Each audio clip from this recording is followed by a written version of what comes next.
Hey everyone, welcome back to the second episode of Millennial Money Management Podcast. I've got a very special guest here with me, Tony Marklin. He is a branch partner. You're over in Richmond, correct?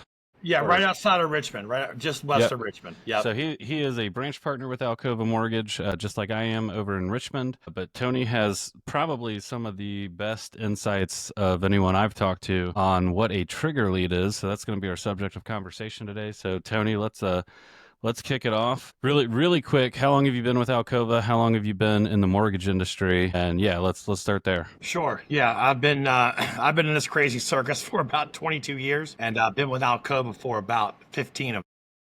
Yep. And I mean, I've only come to Alcova recently, but obviously it is a phenomenal company to work with and work for. It's a entire family here, which is, how I was able to coerce you to get on today. So I appreciate you helping me out No problem. while we get this thing rolling. So let's kick this off. Talk about trigger leads today. So what is a trigger lead? How does a borrower's info end up in the hand of, multiple random lenders when they apply for a mortgage loan? Yeah, what you'll find is I'm I'm really candid when it comes to this stuff. Anybody who knows what a trigger lead is, it's the bane of their existence in this mortgage industry. Basically, it's this.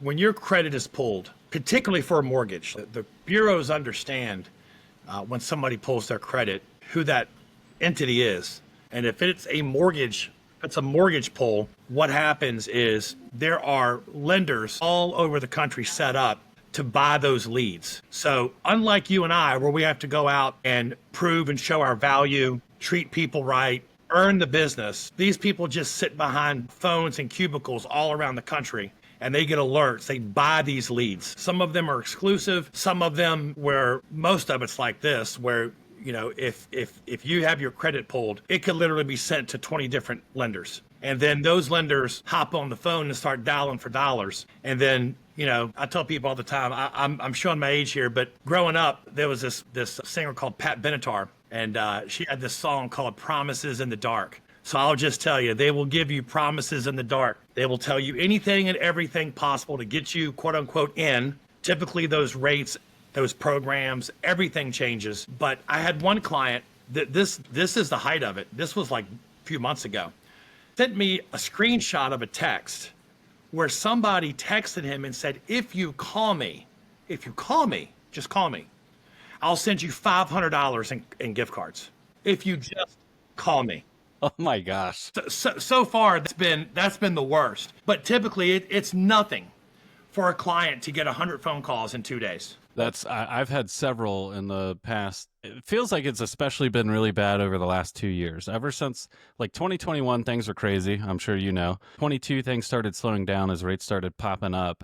And I want to say end of 22, beginning of 23, that's where I really started noticing people just absolutely being hounded. It didn't matter if you did the opt out or not, that someone was going to call you regardless. Well, I mean, again, if you've been in this business any time, you know that if you take that time frame and coincide it when the time margins started getting cut, you need more numbers. You need to do more deals. You need to do twice the amount of deals to make the same amount of money. So they just put these people on phone patrol, and there are no limits. It's at night. On the weekends, they don't keep office hours. They just dial for dollars. Yep. And a lot of the times, one of the things I'll say too is a lot of the times these folks, they have a license or are barely licensed. Like you and I have a state license. We have to, pass a 20-hour course. We got to do 8 hours continuing education every single year, if not more, depending on how many licenses we own or we hold. A lot of these guys are FDIC insured or circumvent that because they're, quote unquote, the big lenders. And half the time I find most of them don't know what they're talking about. I had a guy who was shopping, I don't know, a couple weeks ago, and the dude is telling them, hey, we need to do a 1-1 buy down, blah, blah, blah. Your rate's going to be like a 5.75 instead of a 6.75. I'm sitting there going, no, here's why you don't want to do that. Here's what the issue is. And unless we have seller credit or lender credit to pay for it, they can't actually offer you that. So what he's proposing a bill of goods. Has that been kind of what you've seen when you talk to clients too, or anything similar? Yeah, that's exactly what I was alluding to. And go back to your point, if you're federal or chartered, which all banks are, FDIC, all you do is go on to the NMLS site and obtain an NMLS ID number. Unlike you and I, we have to go through extensive training. We have to go through all kinds of continuing ed every year. We have our credit checked every year. Yep. So if that's we're all, fingerprinted, we're in the system. I mean, yeah. yeah. I mean, it's like we're being vetted for Congress or something. But that's what you'll tend to find is these people, once in a while, you'll get somebody that knows what they're doing. But if you're sitting behind a desk and the only value you bring is being a rate jockey, then for the most part, you really don't know what you're doing. You don't understand how to educate.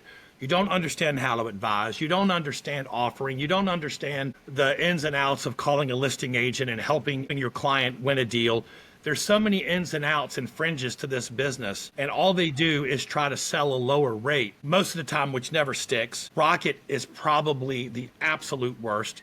This has happened 3 times in the last 2 weeks. Tony, why is your rate higher? I mean, that's a really open-ended question. I don't know. Versus what, Yeah. Well, based on I've what? got this quote. I said, first off, you just said a magic word that means nothing. You've got a quote. Do you have paper? Like, no. I said, call them back. Tell them to send you a loan estimate. Send it to me. And I'm telling you right now, you're paying thousands of dollars in points to get that rate. I'll explain. So 3 hours later, I guess she texted me a picture of it. I guess her text came through before the picture, and it said, ha, I've got screenshots of this. Ha, ha, ha, OMG, you were right. And I'm like, then it popped in. This is a $310,000 loan amount, okay? Loan amount, putting like 15%, 10% down. First thing I saw, you ready for this? $10,495 just in points. Oh my Just in points. Just in points. It hurts. $23,000 in closing cost. And I said, listen, if you want, I can do the same thing. But when you quantify it to them, and this is what they do. Either they're full of crap and they don't stick to it, or they're giving you a rate that has a cost to it, which, I'm not a huge fan of points, especially in this elevated rate environment, because the break-even point to keep, not the house, but the loan, okay? This may be a house that you die in, all right? This is 30 years in this house, but it's not 30 years in this loan, I'll guarantee it. So you're paying $11,000 to save $115 a month. I don't know, 12-year break-even time? And regular everyday clients don't understand that. They see a bright, shiny object in the form of a lower rate. And the great Barry Habib have always said that, the lowest rate isn't always the great deal. And a lower rate with the wrong strategy could be far more expensive than a higher rate with the right one. This Bingo. is the point. These people look at these rates and don't understand what's hitched up to it, which is thousands, in this case, over $10,000 in points that they'll never, ever recoup because they're not going to be in that loan for 12 years. And then when you start to understand it and you become an educator, you become an advisor, and you earn their trust. If I had a dime for every time I heard this, I wouldn't be talking to you. I'd be in the Caribbean somewhere.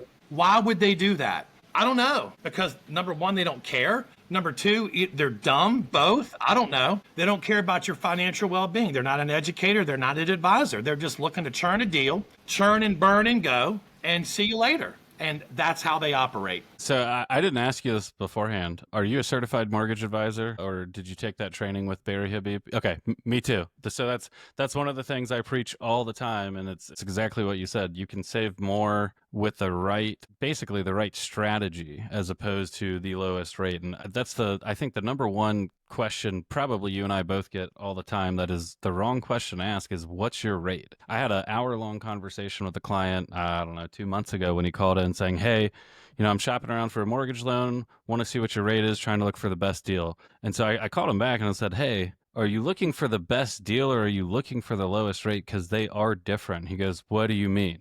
We had an hour-long conversation. I didn't even quote a rate, and now he's in my pipeline. We're getting the deal closed because I explained to him, here's what they're not telling you. You've talked to 3 other lenders. Have they explained discount points? Have they explained, any other charges that they might have? Oh, you're talking to someone in Northern Virginia or Washington, D.C. They might even have an application, or not an application fee, but an origination point charge. I've seen a lot of those in the northern market area where they just add like a flat 1% fee instead of what you and I have, which is flat, processing underwriting fees. So if your loan amount's $500,000, you're going to pay maybe $5,000 flat as opposed to, $1,600 for processing and underwriting like we would charge. Yep. Yeah. It's never ending. And like I said, it's very few times those people bring any value whatsoever. If you ask them, what are the bonds doing? They think they're talking about what they have to pay to get their friend out of jail.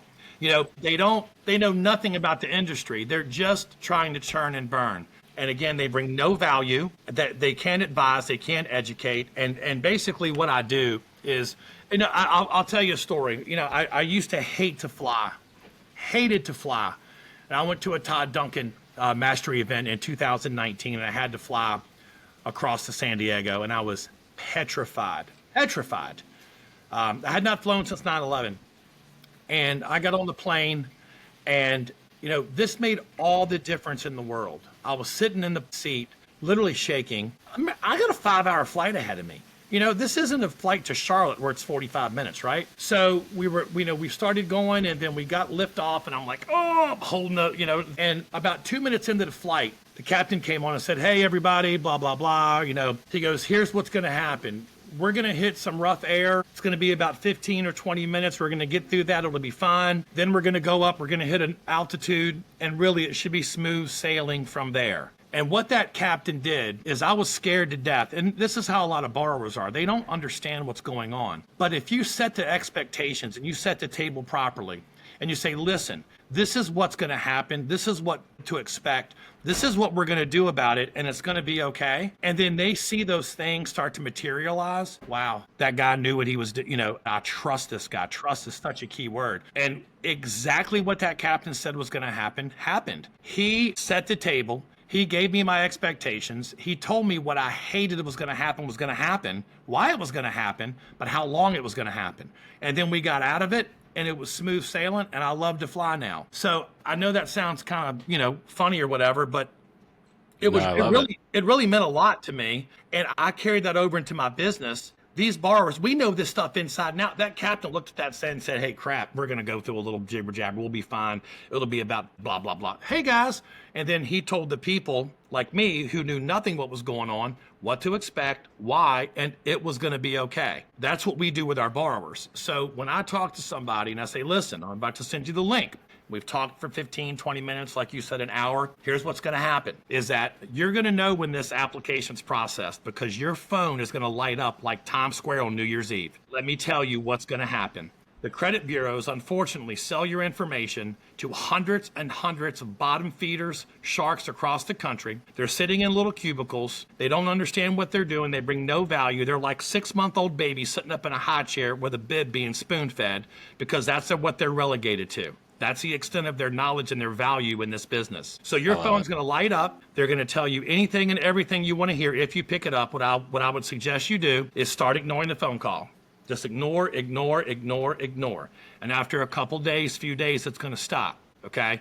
Because if you pick up that phone, it's sales time, and they're going to peddle you a bunch of trash, a bunch of stuff they can't deliver on. It'll be bait and switch. Rates are rates. We all dip from the same well. There is no Jack, there is no Beanstalk, okay? So, they're not going to be able to help you get through this process with any semblance to what we'll be able to.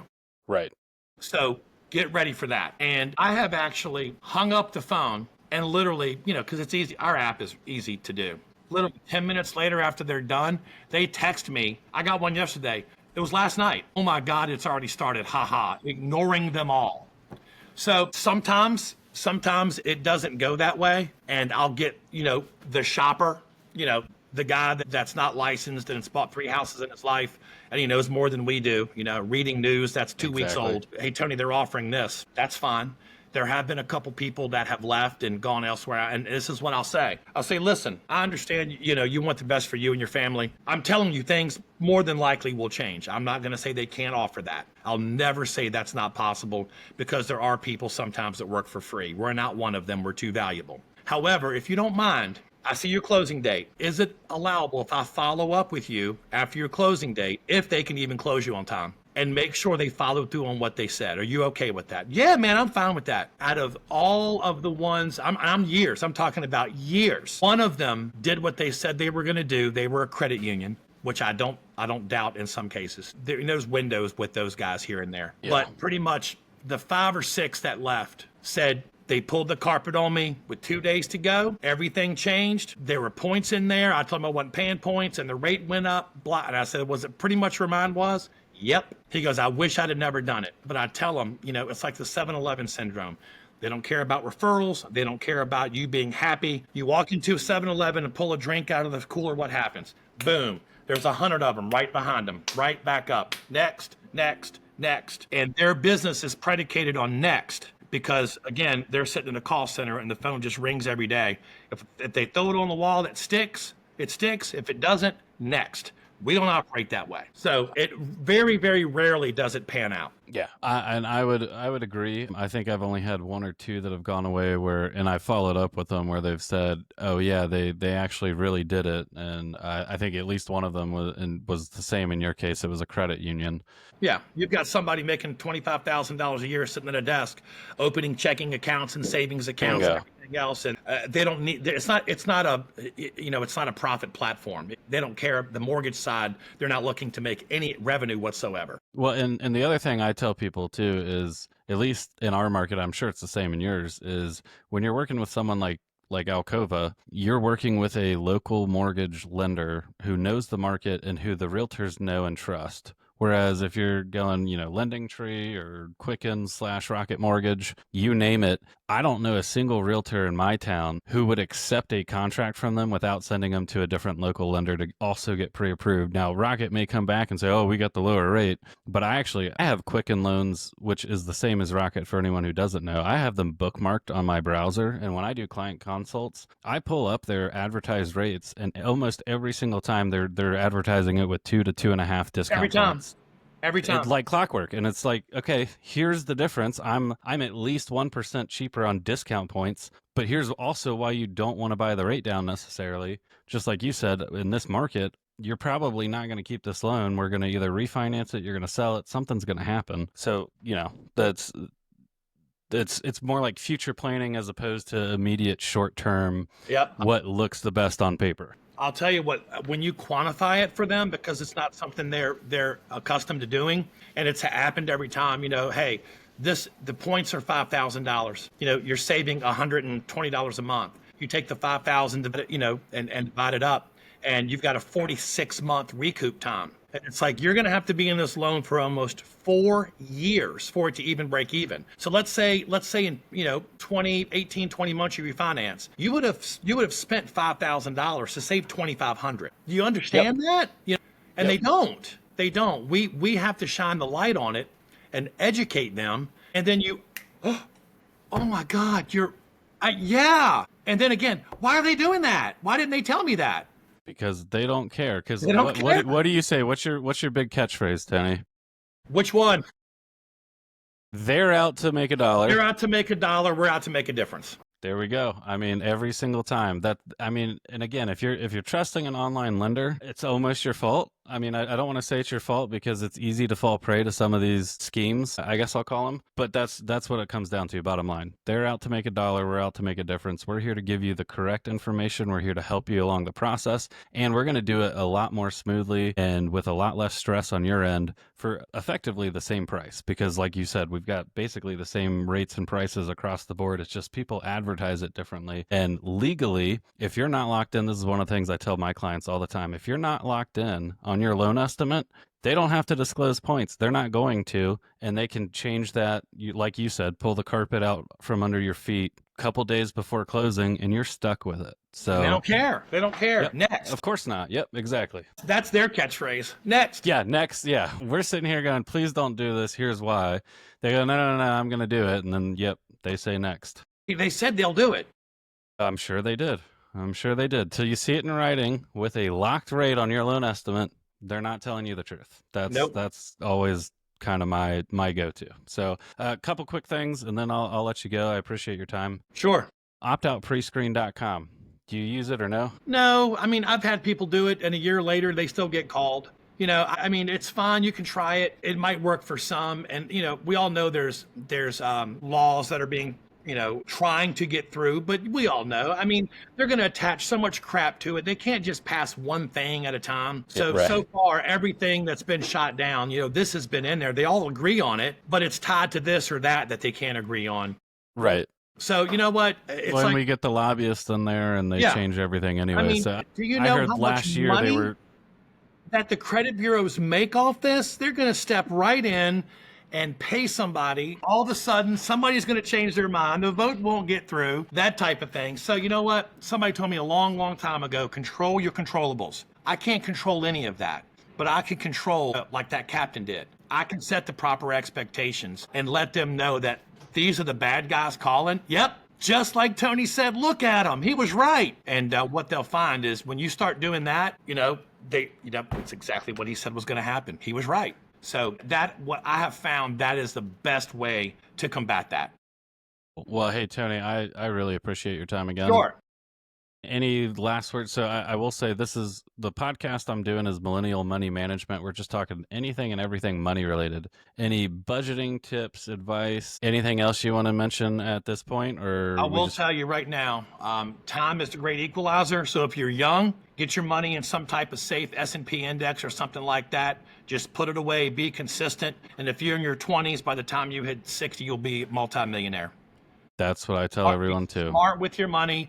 Don't buy crap you don't need to buy. You go buy a car, find a nice used one. A car is not an asset. I even say a primary residence isn't really an asset. You make the money the day you buy it, you lose it when you sell it. I mean, kind of Robert Kiyosaki, Rich Dad, Poor Dad a little bit there, but I believe in home ownership. Obviously, that's what we do. Yep. And I especially believe in real estate investments.